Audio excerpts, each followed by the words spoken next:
Road ప్రమాదాల నివారణకు ప్రత్యేక కార్యక్రమాలు చేపడుతున్నట్లు మంత్రి పొన్నం ప్రభాకర్ తెలిపారు.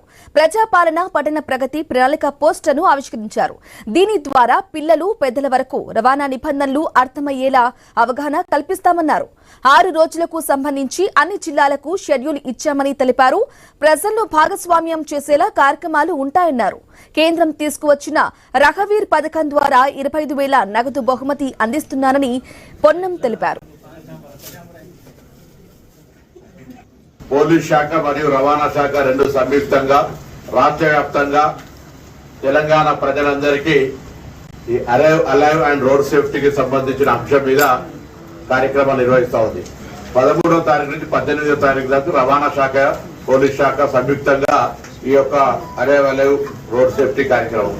ఇప్పుడు ఈ కార్యక్రమం ద్వారా తెలంగాణలో పిల్లల నుంచి ప్రతి ఒక్కరికి రవాణా నిబంధనలు అవగాహన కలగడము, అదేవిధంగా రోడ్డు భవనాల శాఖ ద్వారా ఉన్నటువంటి ప్రమాద స్థలాలను గుర్తించి వాటిని మార్పు చేసుకోవడము, ప్రమాదాలకు కారణమవుతున్న అంశాల మీద చర్చ చేయడం ద్వారా వాటిని నివారించుకోవడము, లేదా ట్రాఫిక్ నిబంధనలను పాటిస్తామని ప్రమాణం చేయడము, అంటే అనేక రకాలుగా చైతన్యపరిచే అంశాలతో పాటుగా ఇందులో ప్రజలందరినీ భాగస్వాముల్ని చేసి రవాణా శాఖ పరంగా వాహనాలకు సంబంధించినటువంటి నియమ నిబంధనలు నియంత్రణలు అనేక రకాల కార్యక్రమాలు ఇప్పటికే సంస్కరణలు చేస్తా ఉన్నాం.